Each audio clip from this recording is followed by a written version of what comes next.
If you haven't yet downloaded Ultimate Fan, it's my partner for the season. Link in the description, go and check it out. Yes guys, welcome back to another video. Welcome to the George Benson Football Channel for your Chelsea versus Palmeiras Club World Cup final match preview. This is the one that we want. This is the one that we've never won. This is the one where we can remove that heartbreak, that heartache from Japan in 2012, where we thought we were going to do it, we didn't do it, Corinthians took it home, and today, Chelsea are going to be not only outnumbered in Abu Dhabi because the Palmeiras fans have come in numbers, but we're also the favourites, which is usually a little bit rare for Chelsea in finals. We often go into finals with most people expecting the other team to win, such as the Champions League final, which is how we got here in the first place. Most people thought that Pep Guardiola's Manchester City would just be a little bit too good. But Thomas Tuchel managed to get the better of Pep Guardiola. Chelsea win the Champions League. We beat Al Hilal in the semi-final.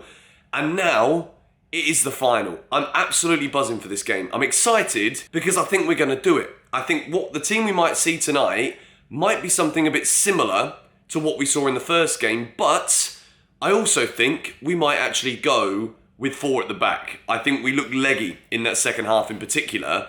In the game against Al Hilal, I think Alonso looked tired and slow.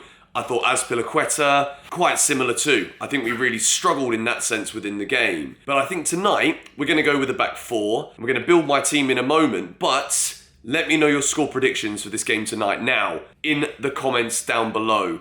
There's a big question mark about whether or not, because Edouard Mendy's available, is Mendy going to come straight back into the team? Since Kepa's played, I think he's played 7 matches, kept 5 clean sheets and only conceded 2 goals, which is a phenomenal record considering he's the second choice goalkeeper. So I put a poll out on Twitter basically saying, what do you guys think? There are about 7,000 votes. And the majority of people said that Kepa should stay in goal. I don't think at the moment it's a case of people think that because Mendy's been away and Kepa's been so good, I don't think there is a question at the moment as to whether or not Kepa is now first choice. I don't think that is the case, but for this game in particular, I think we should stick with Kepa in goal, and that is the first player we're going to put in my Chelsea starting 11. Kepa Arrizabalaga. There is potential that this game can go to penalties. And if it does, over the course of the last couple of seasons, I've started to actually really believe that Chelsea going to penalty shootouts isn't actually the worst thing, because Kepa's been so good. We've got brilliant penalty takers inside the club too.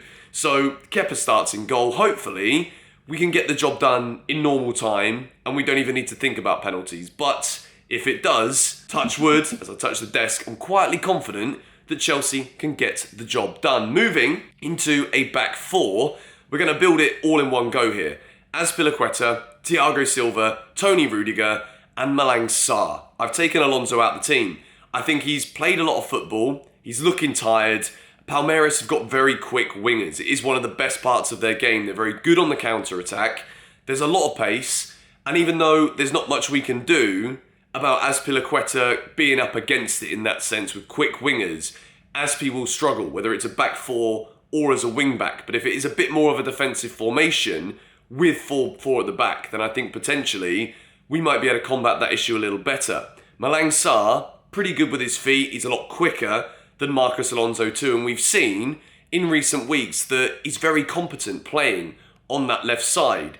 With Marcos Alonso in a back four, it's also never been something that has filled myself, and I'm sure from what I read in the comments, a lot of you guys with any confidence either. So Alonso drops out of the team. And again, Alonso's one of those players who could, if Chelsea are chasing the game, Mason, stay here. Leave it out, mate. He's trying to attack the cat through the glass window. But Alonso's one of those players who could come on even further up the field later on. I know that you guys thought I was jumping the gun a bit the other day when I said, yeah, just stick Alonso up front, mate. It'll work. It's easy. We've been saying this for a while. But Marcos Alonso, for me, will be on the bench in this game today. Moving into the midfield two. This one is incredibly difficult for so many reasons. Mateo Kovacic is playing phenomenal football right now, almost undroppable. Jorginho, we saw just how important he was in that first half against Al Hilal. Chelsea were controlling the possession, Jorginho was dictating the play, and then when he came off in that second half, Chelsea really struggled to coherently build from defence through the midfield into attack. The passing wasn't there either, and I think it showed in that second half just what Jorginho brings to this Chelsea team. Then you've got N'Golo Kante. It's a final. It's Chelsea going for a trophy. It's a big game, and N'Golo Kante always delivers in these moments. He was arguably one of the best players. I gave the man of the match to Kai Havertz in the Champions League final, but Kante, gargantuan, monumentous, again, in that game. And N'Golo Kante always turns up in these ones. He turned up against Liverpool in the Super Cup final where we actually lost it. But I do think it's going to be Kante and Kovacic. As much as Jorginho's importance was so clear in that first half, and then the disparity with the performance in the second half against Al Hilal, I think today that we've got to go. N'Golo Kante's got to be there. He's fit. He's ready to play. And it's a final, so I can't not put him in the team.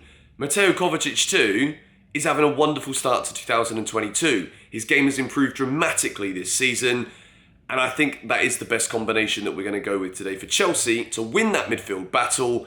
And then moving forwards, I've gone with Hakim Ziyech on the right-hand side. He's the most direct Chelsea player at the moment. I love watching Hakim Ziyech play.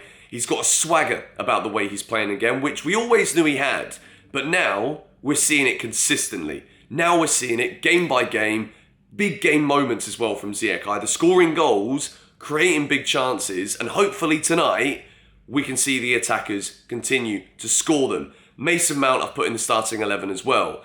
It looks like he's kind of lined up on the left, but with the two strikers up top, Kai Havertz and Romelu Lukaku. Kai Havertz can kind of drift, him and Mason Mount can change. I think there's a very, very dynamic Chelsea front line. Hakim Ziyech's passing range and ability to kind of play those little interesting passes between the lines, round the back of the Palmeiras defenders, could be key. Romelu Lukaku, I want to see that same 20-minute spell when he scored and ended that first half. His movement and body language in that 20 minutes was good. Other than that, he looked disinterested again. He needs to bite the bullet of scoring that goal and realise that even though it's been a massive struggle for him to bounce back from that interview and the repercussions of that, the way it affected team morale, the way that it affected the relationship with Tuchel, and especially the fans. If Romelu Lukaku scores tonight and wins Chelsea this trophy, then he goes a long way to regaining the faith, the trust of the Chelsea fan base again. This competition, we've never won it. I am desperate to win this game tonight, desperate to lift this trophy. And my score prediction, I think it's going to be a tight game. But I think Chelsea are going to win 2-0. I think it will be 1-0 for the majority of the match. I think we might score in the opening 20 minutes. And then it will go down to the last 10. It might get a bit nervy. Palmeiras are going to give it everything because they want to take that trophy back to Brazil too. They'll give it everything. Timo Werner's going to come off the bench. And Timo Werner is going to score Chelsea's second goal to win us the Club World Cup. So, first goal, Lukaku. Second goal, Werner off the bench. And I would absolutely adore if that was the scenes tonight in Abu Dhabi and Chelsea lift the Club World Cup. Let me know your starting 11 for the Blues in the comments down below. Also, let me know your score predictions. As I said at the beginning of the video, if you haven't yet downloaded Ultimate Fan, it's my partner for the season. Link in the description. Go and check it out. Thank you guys for watching, and I'll see you after the game for 6 things we learned. Come on, you Blues.